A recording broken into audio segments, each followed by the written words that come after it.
Talks to 30 minutes this year, and the best thing that means for me is that we get to look at pictures as well as listening to music. It does not mean that we will not comment on the music, but I'm a believer in a picture's worth 1,000 words, and I just think that you'll be more involved in who our composers are and their worlds with a few images to enhance our performance talks this entire season. We have, as you see, 3 hefty works on this program. One of them is by Joseph Haydn, then we have another string quartet by Leos Janáček, and then this entire second half of the program is devoted to a composer who has not been represented very much on this series, Ernest Chausson. We'll talk more about Chausson presently. Obviously, his is the big anchor work on the program, but these 2 fabulous quartets on the first half we should not give short shrift to. Let us start with Joseph Haydn, who is, of course, known as Papa Haydn, was a great mentor to Mozart. He was a teacher of Beethoven, but historically he's also been regarded as the father of the string quartet. Now, technically, that probably isn't true. We know there were other composers who were writing for 4 strings, 2 violins, a viola, and a violoncello, starting in the middle of the 18th century. But Haydn was the one, if I can use a sports analogy, who took that ball and ran with it big time. And if you look at his quartets, of which I believe there are 83, you can trace the entire development of his composition technique and style just as well as you can through his symphonies, of which the official number is 104, but there are actually about 107 surviving symphonies. It's not that they're missing late ones, it's that they're ones they found from earlier. Our focus today is on the set of quartets that bears the opus number 20. Opus numbers are not really useful for Mozart and Haydn and their contemporaries because once these composers became popular, publishers in different cities would assign opus numbers arbitrarily, and sometimes they would assign opus numbers and say it was by Haydn when it wasn't by Haydn. But in the case of Haydn, you get a general sense of chronology with the quartet opus numbers, starting with his opus 1. And these are the ones that historically people will say, oh, well, Haydn invented the quartet with these. But in these early quartets, through opus 1, some spurious ones that bear other opus numbers, opus 9, which is not disputed for authenticity, and opus 17, he was calling them divertimenti. Not until the opus 20 quartets, of which this afternoon's did he start referring to them as quatuor, or quartetto. He would have used the French or the Italian terms. The early ones, many of them were in 5 movements. What we call sonata form was in its infancy. But by opus 9 and opus 17, which are respectively from 1769 to 1770 and 1771, he was producing them in sets of 6. Customarily, there would be 5 in major mode and 1 in minor mode. And he had codified them to the standard 4 movements that we expect, an allegro or allegro moderato, or sometimes variations.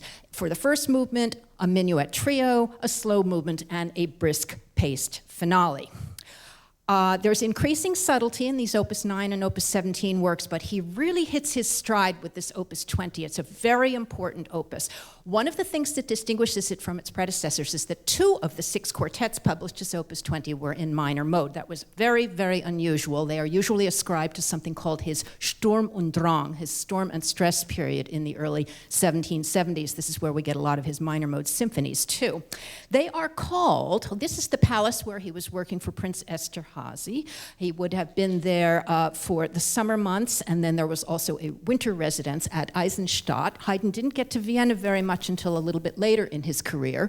This is the recital room in the Esterházy Palace where most of the quartets and most of the symphonies would have first been heard. The prince loved music and maintained a very, very fine resident orchestra. When these quartets were first published, they were called the Sun Quartets. Actually, it's when they were second published, because the second edition bore the image on the right. And that is how they got their nickname as the Sun Quartets. I've already mentioned the unusual preponderance of minor mode in this quartet. We are indeed hearing one of the ones in minor mode. But the other thing that's unusual about the Opus 20 quartets is a great deal of counterpoint and several fugal finales.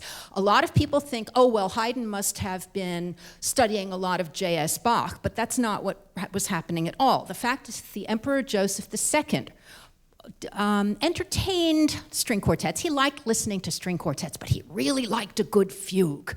And so Haydn was probably trying to cater to the emperor's taste because the emperor employed all these other musicians. Granted, Haydn was employed by Prince Esterhazy, but he was trying to please the emperor, and the emperor was known to not think particularly highly of Haydn. Later on, he didn't think particularly highly of Mozart, which renders the emperor's taste somewhat suspect. But we are the beneficiaries of this wonderful set of Opus 20 quartets. They have a great deal more imagination in them because Haydn was himself a practicing violinist who frequently played quartets. He was doing a lot of experimenting. And one of the things that starts to happen in these Opus 20 quartets is that it's less of a violin mini concerto with the accompaniment of 3 instruments, although there is still an emphasis on the first violin. I'm going to ask Gary to comment on that in a minute. And also an emancipation of the cello. The cello is no longer being regarded strictly as a continuo instrument. We're really getting a sense of the cello as an active participant in the conversation that is chamber music. Before we play the first example, Gary, could you please comment briefly on the role of the first violinist in these Opus 20 quartets? Well, the role of the violinist in general in Haydn quartets, both the first and second violinist, is incredibly important. Now, the first violinist generally gets to play the melody, but the kind of color and texture that Haydn uses is so very different from everything that's really come before him and after. And in many ways, it's kind of a rite of passage. I think that the Amernay would agree that in any quartet repertoire, anytime you tour, you know, if you can play great Haydn quartets, you know that you're a great string quartet. And for that, we really owe a great debt of gratitude to Haydn. How many of you have heard of the conductor Némi Järvi? Okay, and he has 2 sons who are also prominent conductors as well. I interviewed him once, and he told me that it's very important for orchestras to play Haydn. He said, Haydn is like dental floss for orchestras. And it feels just as bad, too. It gets rid of all the impurities. Indeed. And Haydn is much the same for string quartets. It's absolutely glorious music. I have chosen just one example from the Haydn, and it is written up in your program notes with a fancy Latin title, a phrase called Per figuram retardationis. It is a segment in the slow movement, which is much like an Italian opera aria, because Haydn had started writing operas for Prince Esterhazy, where all of a sudden the lower 3 instruments, the second violin, the viola, and the cello, are proceeding along at a more or less leisurely pace, but the first violin goes off on something that's improvisatory, almost cadenza-like, and the Latin basically translates to the first violin's to do what he or she wants for a little while, and then they'll get back in synchronization with one another. Let's listen to this excerpt from the slow movement of Opus 20, number 5 in F minor. May we have example 1, please?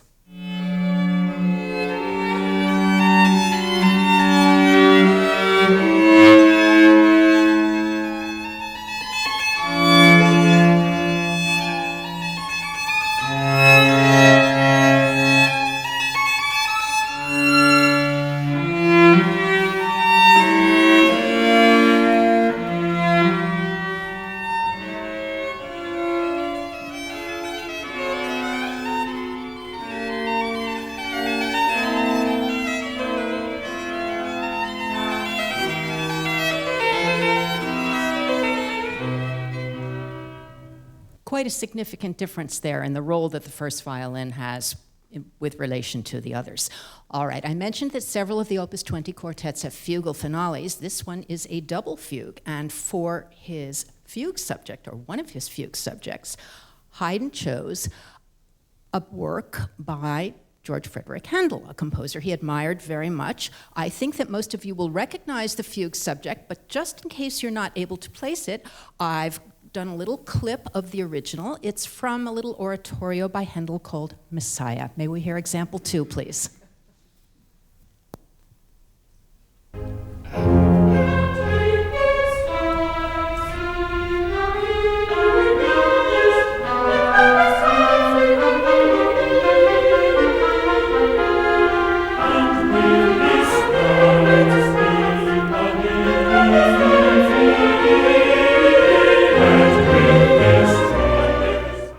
You'll hear exactly the same opening motive in the same key at the beginning of Haydn's fugue, which is just a magnificently worked out piece of counterpoint, and it shows us this guy had studied his fugue technique. He really knew what he was doing.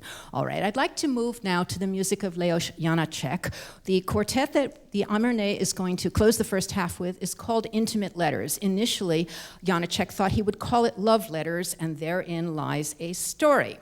He married a woman named Zdenka Šulcová in around 1870-something. The union was not a success. It was a very, very unhappy marriage. But they stayed together because that's what good Catholics did in Bohemia in those days. And then when he was in his old age, he met a woman who was 36 years younger and married to another man. Her name was Kamila Stoslova, and as you can see, particularly in the picture on the left, she was very, very beautiful when she was younger. She became his muse. He was absolutely besotted. And although there is no reason to believe that anything ever came of it, she did become very fond of him. Her husband was a merchant who had helped supply Janáček with foodstuffs and other supplies during the First World War. That's how they met. And he just fell head over heels in love with this younger woman. But she inspired him to one of the great late harvests in all of music history. Virtually every work that we remember Janáček for today, particularly the instrumental works, comes from the period after he met Kamila. And he wrote hundreds and hundreds of letters to her, confiding this, that, and the other thing. They were a veritable trove for music historians and persons interested in personal insight. They stayed friends, and you see she matured into a buxom matron. He originally wanted to use the viola d'amore for this work. I think that he was probably attracted by its name rather than the actual instrument. He did wind up using a regular viola, but I'm going to ask Gary to comment on this instrument that depicted on the right. Well, viola d'amore is actually, to today's ear, almost exclusively a Baroque instrument. If you look at the picture on the right there, you can see it has many more than 4 strings. Honestly, I don't remember how many, but many. And the very short, and the idea of that instrument is it was going to give you an alto, a viol type of a tone. And the idea of it being in a string quartet from the 20th century was probably a difficult match for Janáček, and which is why he probably walked back to the regular viola that we're used to. But there is no question that he intended the idea of love to permeate this quartet.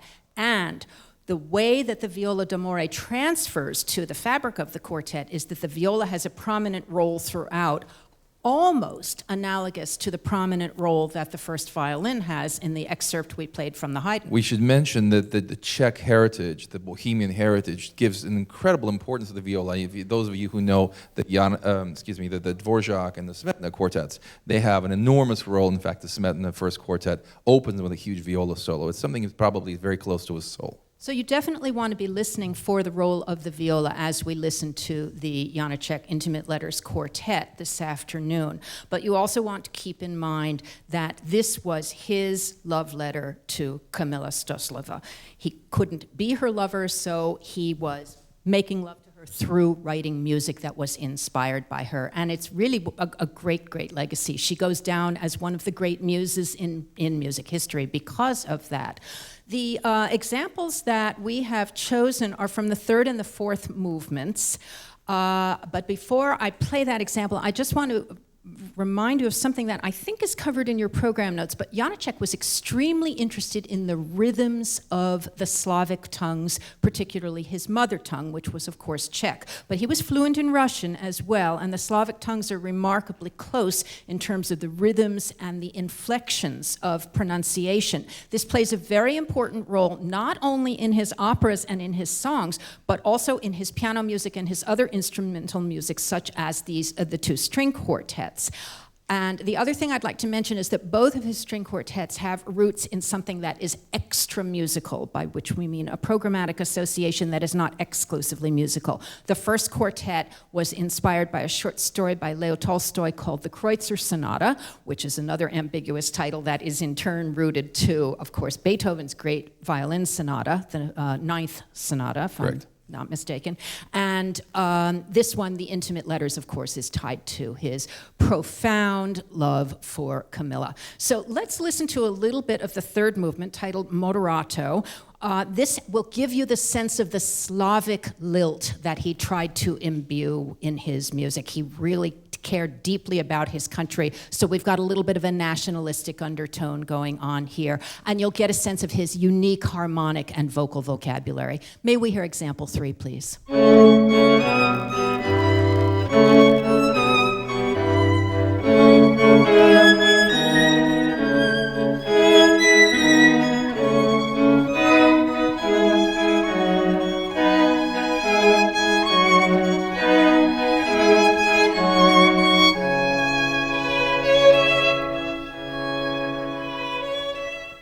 Clearly a dance rhythm inflection there, but it's not really in a major key, it's not really in a minor key. He's sort of using modal scales that are derived from Moravian folk music.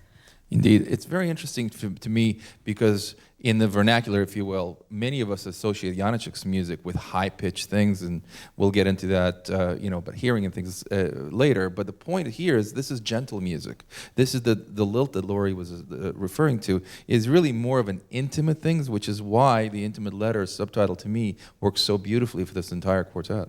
You get a sense that this is private music when you listen to something like that, but the finale is decidedly public music. It is a much more aggressive bohemian dance with insistent rhythms and dramatic outbursts that are almost vocal in their character. What you'll hear is a prominent violin melody with the other 3 instruments playing pizzicato underneath. This is an excerpt from movement 4. May we hear example 4, please?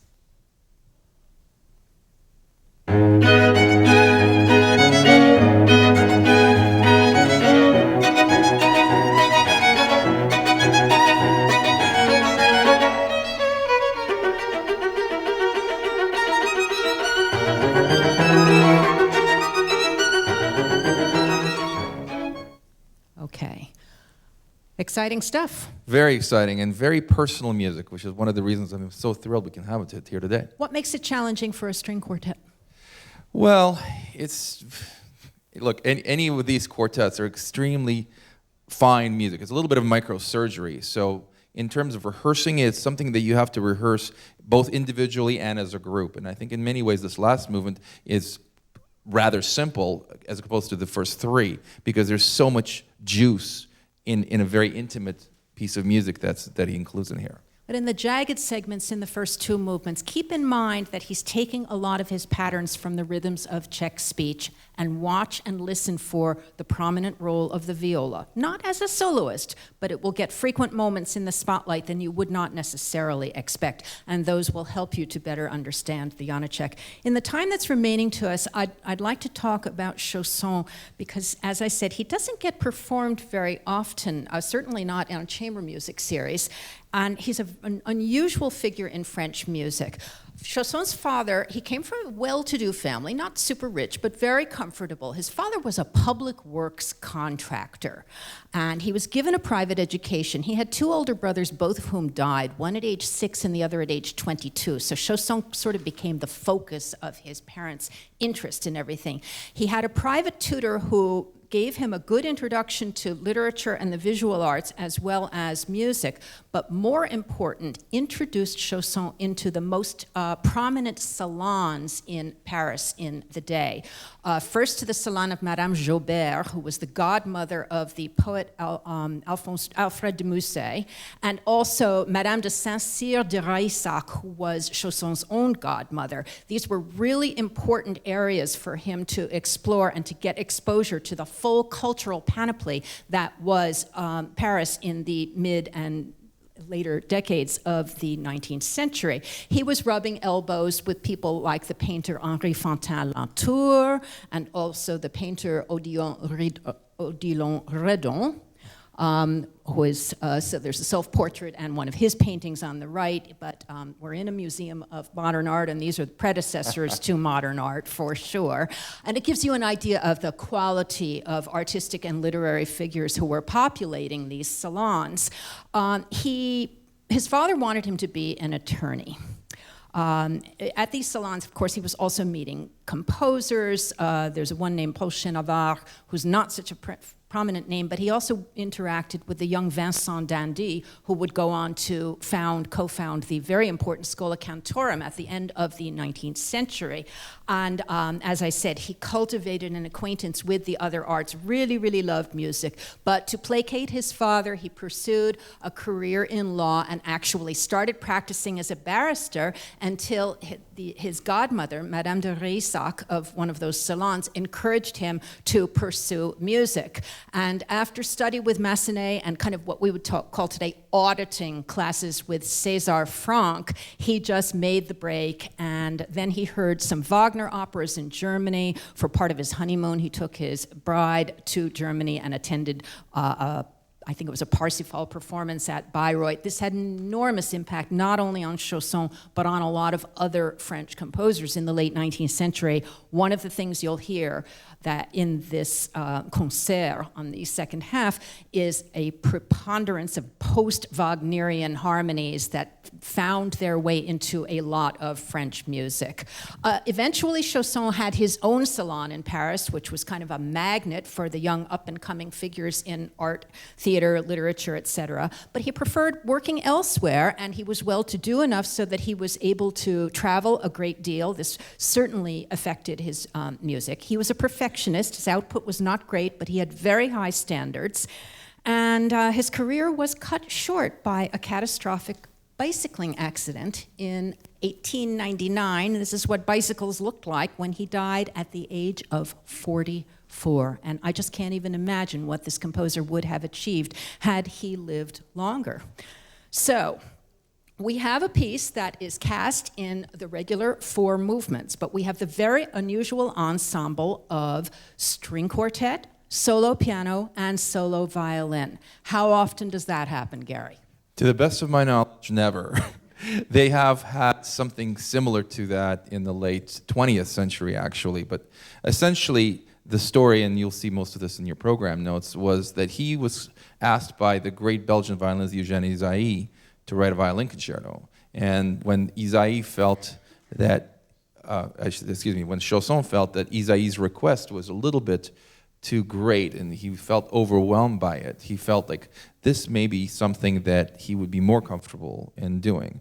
And I think that the uniqueness in this is that he's able to use the piano and the solo violin really in many ways as one instrument, and then they also work individually, whereas the quartet has their moments where they play as a string quartet and at times an accompanying. It's a really seamless relationship, and as a violinist who's actually played the solo part but not in the quartet, I can tell you that this collaboration with the Amorny and the tilt solos we have today is probably the most seamless that I have ever heard. I'm really looking forward to it.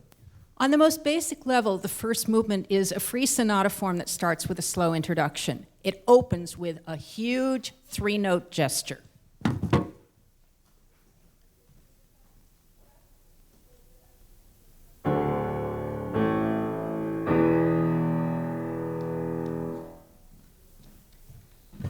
And that's as much of this piece as I can play.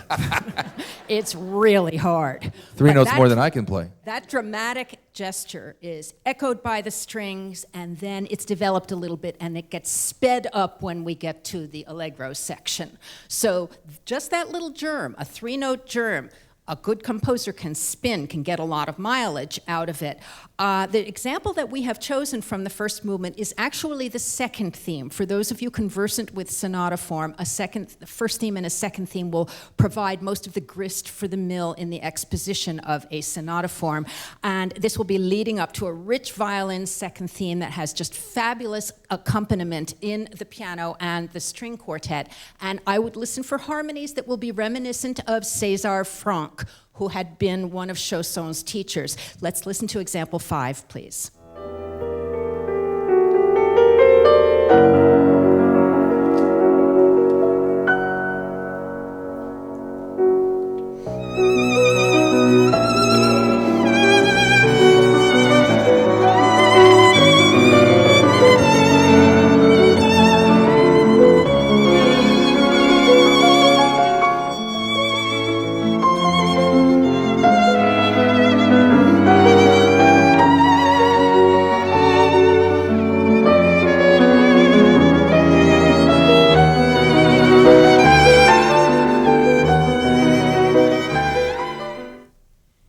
early 19th century, the dance movement, middle movement of a string quartet or a symphony in 4 movements, where it had been a minuet trio in the late 18th century, it became a scherzo trio in the 19th century, or sometimes a waltz and a trio.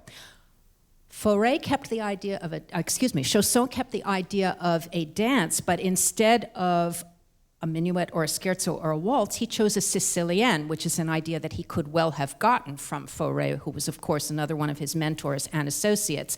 This is an area of the piece where we start with more emphasis on the strings. It's sighing, it's tender, and it's a break from the over-the-top gestures that predominate in the first movement, although it does build to its full-bore climax and calms down for a closing duet between the 2 soloists, the piano and the violin. But I've actually chosen the very beginning of the movement where the piano is in the background and we hear a little bit of the focus on the beautiful string writing that Chausson wrote. May we have example 6, please?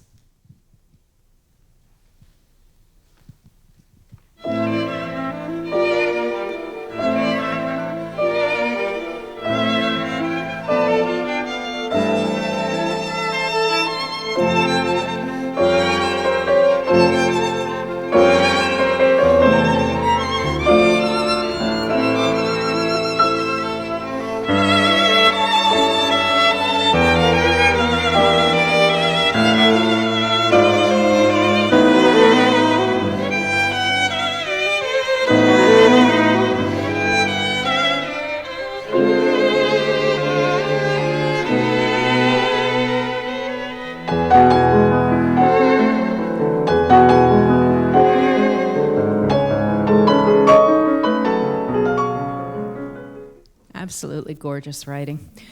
The third movement is marked grave, which means grave, exactly the same as it would be in all 3 languages, French, Italian, and English, but it, as I said, Chausson knows how to build to a passionate climax, and it gets pretty overwrought and agitated. The piano part is richly textural. The strings are going to be driving the melody in the example you're going to hear, and they are working together to accelerate the tension in this excerpt from approaching the climax of the slow movement. Example 7, please.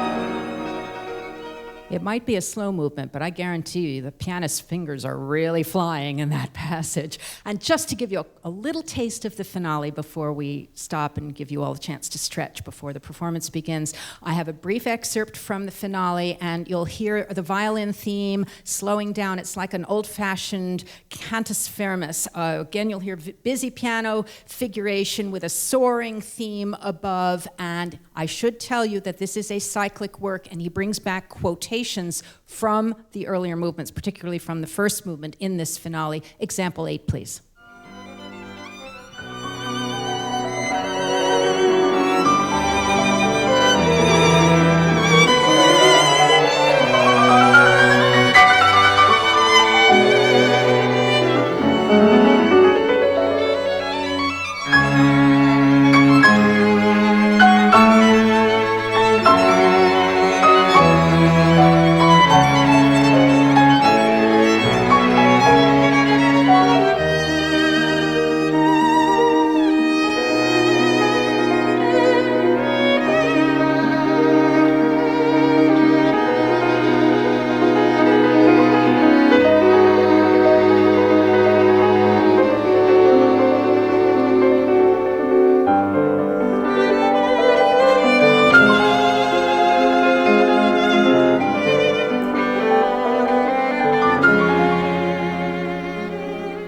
So we have the influence of César Franck, the influence of Richard Wagner, the influence of Gabriel Fauré, but mostly we have the original voice of Ernest Chausson, a composer who I think is very, very underrated, and I think this is one of the great masterpieces of the late 19th century, and we have a near unique opportunity to hear it this afternoon. It really is, and I have to say that as an artistic director, it's very difficult to find 6 people who are capable to bringing this off and would be willing to do so. So really looking forward to this concert. I can tell you they sounded dynamite in rehearsal. Absolutely. Thank you all very much for being here. Enjoy the performance.